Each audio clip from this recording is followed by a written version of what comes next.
ಮಕರ ರಾಶಿಯವರಿಗೊಂದು ವಿಚಿತ್ರವಾಗಿರತಕ್ಕಂಥ ಫಲ ಇದೆ 28ನೇ ತಾರೀಕಿಂದ ಆಚೆಗೆ. ಕಾರಣ ಆಗಸ್ಟ್ 28ನೇ ತಾರೀಕು ಶುಕ್ರವಾರ ಹುಣ್ಣಿಮೆ ದಿವಸ ಮಹಾಚಂದ್ರಗ್ರಹಣ ಸಂಭವಿಸ್ತಾ ಇದೆ.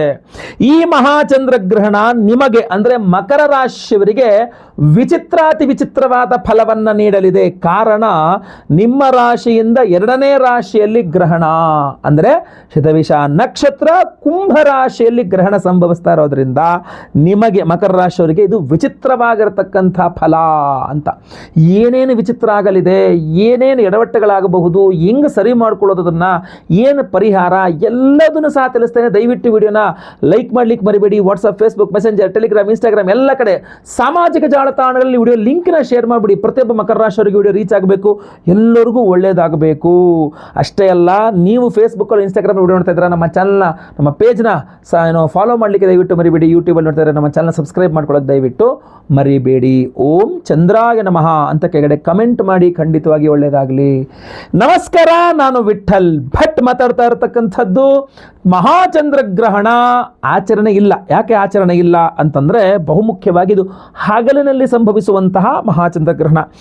ನಿಮಗೆ ಬೆಳಗ್ಗೆ ಒಂದು 6:30 ಬೆಳಗ್ಗೆ 28ನೇ ತಾರೀಕು ಬೆಳಗ್ಗೆ 6:45 ಆಚೆಗೆ ಗ್ರಹಣ ಸ್ಟಾರ್ಟ್ ಆಗುತ್ತೆ. ಬೆಳಗ್ಗೆ 12:30 ತನಕನೂ ಇರುತ್ತದೆ ಗ್ರಹಣ. ಆದರೆ ಹಗಲಿನಲ್ಲಿ ನಡೆಯುವಂತಹ ಚಂದ್ರಗ್ರಹಣಗಳು, ರಾತ್ರಿ ನಡೆಯುವಂತಹ ಸೂರ್ಯಗ್ರಹಣಗಳು ಕಣ್ಣಿಗೆ ಕಾಣಲ್ಲ, ಆದ್ದರಿಂದ ಆಚರಣೆ ಇಲ್ಲ. ಸೊ ಆಚರಣೆ ಇಲ್ಲ ಅಂದ್ರೇನು? 3 ಸಲ ಸ್ನಾನ, ಉಪವಾಸ ಇರ್ತಕ್ಕಂಥದ್ದು, ಹೊರಗಡೆ ಹೋಗಬಾರದು, ಇವೆಲ್ಲ ಏನಿಲ್ಲ. ದರ್ಬೆ ಹಾಕಿಡು, ಏನೂ ಇಲ್ಲ. ಆದರೆ ನಡೀತಾ ಇದೆ ಗ್ರಹಣ. ನಿಮ್ಮ ರಾಶಿಯಿಂದ ನೆಕ್ಸ್ಟ್ ರಾಶಿಯಲ್ಲೇ ಗ್ರಹಣ ನಡೀತಾ ಇರತಕ್ಕಂಥದ್ದು. ಜಸ್ಟ್ ಮಿಸ್ ಇದ್ದಂಗೆ ನೀವು. ಆದರೆ ಅದರ ಫಲ ಇಲ್ಲದೆ ಇರ್ತದ. ಸೊ ಆದ್ದರಿಂದ ವಿಚಿತ್ರ ಫಲ ಇದೆ. ಆ ವಿಚಿತ್ರ ಫಲ ಅಂದರೆ ನಿಮಗೆ ಶುಭದ ಗಣಿಗಾರಿಕೆ ಅಂತ ಹೇಳ್ತೀನಿ ನಾನು. ಶುಭ ಫಲದ ಗಣಿಗಾರಿಕೆ ಮಾಡಬೇಕು ನೀವು. ಯಾಕೆ ಅಂತಂದರೆ ಅದರಲ್ಲಿ ವಿಚಿತ್ರ ಫಲದಲ್ಲಿ ಶುಭನೂ ಇರುತ್ತೆ, ಅಶುಭನೂ ಇರುತ್ತೆ. ಶುಭವನ್ನು ಬಿಟ್ಟು ಅಶುಭವನ್ನು ಬಿಟ್ಟು ಶುಭವನ್ನು ಮಾತ್ರ ತೆಗೆದುಕೊಳ್ಳುವಂಥ ಒಂದು ಇದನ್ನು ಗಣಿಗಾರಿಕೆ, ಶುಭದ ಗಣಿಗಾರಿಕೆ ಆಗಬೇಕಿಲ್ಲಿ, ಆಯ್ತಲ್ವಾ? ಸೊ ಇದನ್ನು ನೀವು ನೆನಪಲ್ಲಿಟ್ಕೊಳ್ಳಿ. ಅದಕ್ಕೋಸ್ಕರ ಪರಿಹಾರ ಬೇಕು. ಹಂಗಾರೆ ಯಾವ್ಯಾವ ರೀತಿ ವಿಚಿತ್ರ ಫಲಗಳು ಅಂತಂದರೆ, ಮೊಟ್ಟ ಮೊದಲನೇದಾಗಿ ಕೌಟುಂಬಿಕ ಕಲಹಾದಿಗಳು ಅಥವಾ ಫ್ಯಾಮಿಲಿ ಮ್ಯಾಟರ್ಸ್ ಸ್ವಲ್ಪ ಡಿಸ್ಟರ್ಬ್ ಆಗಬಹುದು. ಈ ಚಂದ್ರಗ್ರಹಣದಿಂದ ಮಕರ ರಾಶಿಯವರ ಕುಟುಂಬದಲ್ಲಿ ಫ್ಯಾಮಿಲಿ ಮ್ಯಾಟರ್ಸ್ಗಳು ತುಂಬ ಡಿಸ್ಟರ್ಬ್ ಆಗುವ ಸಾಧ್ಯತೆ ಇದೆ. ತುಂಬ ಪ್ರಾಬ್ಲಮ್ ಆಗೋಯ್ತು ಅಂದ್ಕೊಂಡ್ರೆ ಸಡನ್ ಸರಿ ಹೋಗ್ಬಿಡ್ಬೋದು. ಎಲ್ಲ ಸರಿ ಹೋಯ್ತು ಅಂದ್ಕೊಂಡ್ರೆ ತಕ್ಷಣ ಹಾಳಾಗ್ಬಿಡ್ಬೋದು. ಆ ಫ್ಲಕ್ಚುಯೇಷನ್ ಏನು ಹೇಳೋಕ್ಕಾಗೋದಿಲ್ಲ, ಅಷ್ಟು ಥರ ಇರುತ್ತೆ. ಅಷ್ಟೇ ಅಲ್ಲ, ಬಹಳ ಮುಖ್ಯವಾಗಿ ಹಣಕಾಸು, 2ನೇ ಇಂಪಾರ್ಟೆಂಟೇ ಹಣಕಾಸು. ನಿಮ್ಮ ದುಡ್ಡಿನ ವಿಚಾರ ಹೆಂಗಿರುತ್ತೆ ಮಕರ ರಾಶಿಯವರಿಗೆ ಅಂತಂದರೆ, 28ನೇ ತಾರೀಕಿನ ನಂತರ 48 ದಿವಸ, ಒಂದು ಮಂಡಲ ಕಾಲ ನಿಮಗೆ ದುಡ್ಡಿದೆ ಅಂದರೆ ಇಲ್ಲ ಅಂದರೆ ಇದೆ. ದುಡ್ಡಿನ ಬಗ್ಗೆ ಹೇಳೋಕ್ಕೆ ಆಗಲ್ಲ. ಜನ ನಿಮ್ಮನ್ನು ಸುಳ್ಳು ಹೇಳ್ತಾವೆ ನೋಡು, ದುಡ್ಡು ಇಟ್ಕೊಂಡಿಲ್ಲ ಅಂತ ಸುಳ್ಳು ಹೇಳ್ತಾವೆ ನೋಡು ಅನ್ನೋ ರೀತಿಯಲ್ಲಿ ನಿಮ್ಮನ್ನು ಸುಳ್ಳುಗಾರ ಅನ್ನೋ ಒಂದು ಹಣೆಪಟ್ಟಿ ಹಾಕ್ಬಿಡ್ತಾರೆ. ಯಾಕೆಂದರೆ ನೀವು ದುಡ್ಡಿದೆ ಅಂತ ಅವ್ರು ಕೇಳಿದಾಗ ದುಡ್ಡಿದೆ ಅಂತ ನೀವು ಹೇಳ್ಬೇಕಾದ್ರೆ ಮತ್ತು ದುಡ್ಡಿರಲ್ಲ, ನೀವು ದುಡ್ಡಿಲ್ಲ ಅಂತ ನೀವು ಹೇಳ್ಬೇಕಾದ್ರೆ ಮತ್ತು ದುಡ್ಡು ಬಂದುಬಿಡುತ್ತೆ ಅವ್ರಿಗೆ ಕಾಣೋ ರೀತಿಯಲ್ಲಿ. ಸೊ ಆದ್ದರಿಂದಾಗಿ ಹಣಕಾಸಿನ ವಿಚಾರದಲ್ಲಿ ತುಂಬ ಎಡವಟ್ಟು ದುಡ್ಡಿನ ವಿಚಾರಗಳು. ಆಮೇಲೆ ಇನ್ನು 3ನೇದಾಗಿ ಅವಿವಾಹಿತ ಮಕರ ರಾಶಿಯವರಿಗೆ ವಿವಾಹದ ಪ್ರಸ್ತಾಪಗಳು ಗುರುಬಲದಿಂದಾಗಿ ಮೇಲಿಂದ ಮೇಲೆ ಬರುತ್ತೆ, ಒಳ್ಳೊಳ್ಳೆ ಅವಕಾಶಗಳು ಬರುತ್ತೆ. ಆದರೆ ಇದು ಸ್ವಲ್ಪ ಅದನ್ನು ಹಾಳು ಮಾಡುವಂಥ ಸಾಧ್ಯತೆಯನ್ನು ತಳ್ಳಿ ಹಾಕುವಂತಿಲ್ಲ. ಸಡನ್ನಾಗಿ ಅದನ್ನೆಲ್ಲೋ ಡಿಸ್ಟರ್ಬೆನ್ಸ್, ನಿಮ್ಮ ಬಗ್ಗೆ ಒಂದು ನೆಗೆಟಿವ್ ಫೀಲ್ ಬರೋ ಥರ, ಗಂಡಿನ ಕಡೆಯವರು ಹೆಣ್ಣಿನ ಕಡೆಯವರು ಯಾರು ಏನು ಬಂದಿದೆ ಆ ಥರ ಅವರಿಗೆ ಸ್ವಲ್ಪ ನೆಗೆಟಿವ್ ಫೀಲ್ ಬರೋ ಥರ ಏನಾದ್ರು ಒಂದು ಘಟನಾವಳಿಗಳಾಗತಕ್ಕಂಥದ್ದು ಡಿಸ್ಟರ್ಬ್ ಮಾಡುವ ಸಾಧ್ಯತೆ ಸ್ವಲ್ಪ ಜಾಸ್ತಿ ಇದೆ. ಅದರಲ್ಲೂ ವಿವಾಹಿತ ಮಕರ ರಾಶಿಯ ಸ್ತ್ರೀಯರಿದ್ದಿರಲ್ಲ, ನಿಮ್ಮ ಆರೋಗ್ಯ ಅಲ್ಲ, ನಿಮ್ಮ ಯಜಮಾನರ ಆರೋಗ್ಯ ಒಂದು ಸ್ವಲ್ಪ ಎಡವಟ್ಟಾಗೋ, ಅದರಿಂದ ನಿಮಗೆ ಮಾನಸಿಕ ಕ್ಷೋಭೆಯೋ, ನಮ್ಮ ಯಜಮಾನರಿಗೆ ಹುಷಾರಿಲ್ಲರಿ, ಈ ಥರ ಒಂದಿಷ್ಟು ಯೋಚನೆ ಮಾಡಬೇಕಾದ ಪರಿಸ್ಥಿತಿ ಬರಬಹುದು. ಅದರ ಬಗ್ಗೆ ಆಶ್ಚರ್ಯ ಇಲ್ಲ. ನಿಮಗಂತೂ ಮಾನಸಿಕ ವೇದನೆ, ಯಾಕೆಂದರೆ ಅಷ್ಟಮಕ್ಕೆ ಗ್ರಸ್ತ ಚಂದ್ರನ ದೃಷ್ಟಿ ಅಂದಾಗ ಅದು ನಿಮಗೂ ಮಾನಸಿಕ ವೇದನೆ ಆಗ್ತದೆ. ದಂಪತಿಗಳ ಮಧ್ಯೆ ಕಲಹ, ಬಿಸ್ನೆಸ್ ಪಾರ್ಟ್ನರ್ಸ್ ನಡುವೆ ಕಲಹ, ನೀವು ಮಕರ ರಾಶಿ ಬಿಸ್ನೆಸ್ ನಡೀತಾ ಇದ್ದೀರಾ, ನಿಮ್ಮ ಪಾರ್ಟ್ನರ್ ಜೊತೆಗೆ ಜಗಳ ಮನಸ್ತಾಪಗಳು. ಆಮೇಲೆ ಆಲ್ರೆಡಿ ಮದುವೆ ಆಗಿರತಕ್ಕಂಥ ಮಕರ ರಾಶಿಯವರಿಗೆ ಗಂಡ ಹೆಂಡತಿ ಜಗಳ ಮನಸ್ತಾಪಾದಿಗಳಾಗ್ತಕ್ಕಂಥದ್ದು, ಯಾವುದೋ ಒಂದು ವಿಚಾರ ಇಟ್ಕೊಂಡು ಅದನ್ನೇ ಉಜಾಡ್ಕೊಂಡು ಜಗಳ ಮಾಡೋದು. ಉದ್ಯೋಗದಲ್ಲಿ ಟ್ರಾನ್ಸ್ಫರ್, ಇಷ್ಟ ಇಲ್ಲದ ಜಾಗಕ್ಕೆ ಟ್ರಾನ್ಸ್ಫರ್ ನಿಮಗೆ ಕೊಡ್ತಕ್ಕಂಥದ್ದು. ಆಮೇಲೆ ನೀವು ಎಲ್ಲೋ ದೂರ ಟ್ರಾವೆಲ್, ಅಲ್ಲೋಗ್ಬೇಕು ಏನೋ ಅನ್ಕೊಂಡಿರ್ತಾರೆ, ಎಲ್ಲೋ ಹೋಗೋಕ್ಕಾಗಲ್ಲ, ಹೋಗಿದಲ್ಲಿ ನಿಮಗೆ ಇಷ್ಟ ಆಗಲ್ಲ, ಅಂದ್ಕೊಂಡಲ್ಲಿ ಹೋಗೋಕ್ಕಾಗಲ್ಲ, ಓದೋಕ್ಕಾಗಿಲ್ಲ, ಓದಲ್ಲಿ ಚೆನ್ನಾಗಿಲ್ಲ, ಏನೇನೋ ಒಂದು ಎಡವಟ್ಟುಗಳಾಗುವ, ವಿದೇಶ ಪ್ರಯಾಣಗಳಿಗೆ ಎಡವಟ್ಟಾಗುವಂತಹ ಸಾಧ್ಯತೆಗಳು, ಜೊತೆಯಲ್ಲಿ ಬಹಳ ಮುಖ್ಯವಾಗಿ ಕಿರಿಕಿರಿ, ಮಾನಸಿಕ ಕಿರಿಕಿರಿ. ಪ್ರತಿಯೊಂದು ವಿಚಾರದಲ್ಲೂ ಒಂದು ಮಾನಸಿಕ ಕಿರಿಕಿರಿ ಇರುತ್ತೆ. ನೆಮ್ಮದಿಯಾಗಿ ಊಟನೂ ಮಾಡೋಕ್ಕಾಗಲ್ಲ ಸರ್. ಏನು ನೆಮ್ಮದಿಯಾಗಿ ಊಟ ಮಾಡಬೇಕು, ನೆಮ್ಮದಿಯಾಗಿ ಮಲ್ಕೋಬೇಕು, ನಾವು ದುಡಿಯೋದೇ ಇದಕ್ಕೋಸ್ಕರ. ಇಲ್ಲೇ ನೆಮ್ಮದಿ ಇಲ್ದಂಗೆ ಹೆಂಗೆ ಸರ್ ಇದು, ಏನು ಗುರುಳೆ ಇದು, ಹೆಂಗೆ ಮಾಡೋದಿದು ಅನ್ನೋ ಥರ ಒಂದು 48 ದಿನಗಳ ಕಾಲ ಇರುತ್ತೆ ಈ ಗ್ರಹಣದ ದುಷ್ಪ್ರಭಾವ. ಹಾಗಾದರೆ ಪರಿಹಾರ ಏನು? ಇಷ್ಟೆಲ್ಲ ನೆಗೆಟಿವ್ ಹೇಳ್ತಿದ್ರೆ ಪರಿಹಾರ ಏನು? ಪರಿಹಾರ ನಾನು ಏನು ನೆಗೆಟಿವ್ ಹೇಳಿದ್ದೀನಲ್ಲ, ಪರಿಹಾರ ಮಾಡ್ಕೊಂಡ್ರೆ ಇದೆಲ್ಲ ಪಾಸಿಟಿವ್ ಆಗಿ ಕನ್ವರ್ಟ್ ಆಗುತ್ತೆ. ಅದಕ್ಕೆ ನಾನು ಹೇಳಿದ್ದು ಶುಭದ ಗಣಿಗಾರಿಕೆ ಅಂಥೇಳಿ. ವಿಚಿತ್ರ ಫಲದಲ್ಲಿ ಶುಭದ ಗಣಿಗಾರಿಕೆ ಆಗಬೇಕು, ಶುಭ ಮಾತ್ರ ಸಿಗಬೇಕು ನಿಮಗೆ ಅಂತ. ಸೊ ಇಲ್ಲಿ ಏನು ಮಾಡಬೇಕು? ನೀವು ಅವತ್ತಿನ ದಿವಸ ಬೆಳಗ್ಗೆ ಎದ್ದು, ಅಂದರೆ 28ನೇ ತಾರೀಕು ಬೆಳಗ್ಗೆ ಎದ್ದು ಸ್ನಾನ ಮಾಡಿಕೊಂಡು ಒಂದು 2 ಲೀಟರ್ ಹಾಲು ಪರ್ಚೇಸ್ ಮಾಡಿಕೊಂಡು, ಖರೀದಿ ಮಾಡಿಕೊಂಡು, ಮನೆ ಹತ್ತಿರ ಇರುವ ಈಶ್ವರನ ದೇವಸ್ಥಾನಕ್ಕೆ ಹೋಗಿ ಪುರೋಹಿತರಿಗೆ ಆ ಹಾಲನ್ನು ಕೊಟ್ಟು ಅಲ್ಲಿ ಅರ್ಚಕರ ಮುಖಾಂತರ ರುದ್ರಾಭಿಷೇಕವನ್ನು ಮಾಡಿಸ್ಬೇಕು ಈಶ್ವರನಿಗೆ. ಆ ತೀರ್ಥವನ್ನು ಸ್ವೀಕರಿಸಿ ನಂತರ ಆ ಪೂಜೆ ಮಾಡಿದ ರುದ್ರಾಭಿಷೇಕ ಮಾಡಿದ ಅರ್ಚಕರಿಗೆ ಸ್ವಲ್ಪ ದಕ್ಷಿಣೆ, ಚಂದ್ರಬಿಂಬ, ಒಂದು 5-10 kg ಅಕ್ಕಿ, ಬಿಳಿ ಪಂಚಶಲ್ಯ ಅವರು ಉಡುವಂಥದ್ದು, ಅದಷ್ಟು ಅವ್ರಿಗೆ ದಾನ ಮಾಡಿ ಅವ್ರ ಕಾಲಿಗೆ ಬಿದ್ದು ನಮಸ್ಕಾರ ಮಾಡ್ಕೊಂಡು ಬನ್ನಿ.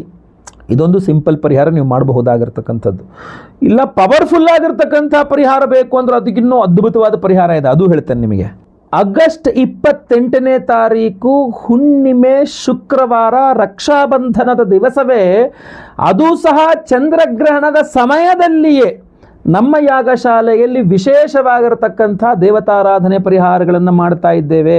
ನೋಡಿ, ಬೆಳಗ್ಗೆ 6:45 ಚಂದ್ರಗ್ರಹಣ ಶುರುವಾಗುತ್ತೆ ಅಂದರೆ ಆವಾಗ ನನ್ನ ಸಂಕಲ್ಪ ಸೇವೆಯೂ ಸ್ಟಾರ್ಟ್ ಆಗಿರುತ್ತೆ.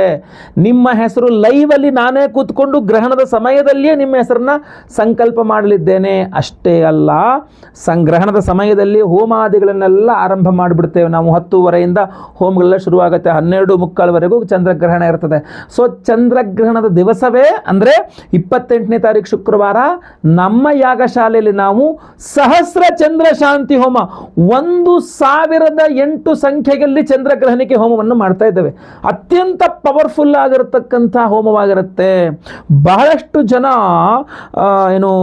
ಏನು ವರಮಹಾಲಕ್ಷ್ಮಿ ವ್ರತವನ್ನ ಈ 28ನೇ ತಾರೀಕಿಗೆ ಹಾಕ್ಕೊಂಡಿದ್ದಾರೆ ಶುಕ್ರವಾರ. ಕೆಲವರು ಹೋದ ಶುಕ್ರವಾರ ಮುಗಿಸಿದ್ದಾರೆ, ಬಹಳಷ್ಟು ಜನ ಮುಗಿಸಿದ್ದಾರೆ, ವರಮಹಾಲಕ್ಷ್ಮಿ ಹಬ್ಬ ಅವತ್ತೇ ಅಂತ ಮುಗಿಸ್ಬಿಟ್ಟಿದ್ದಾರೆ.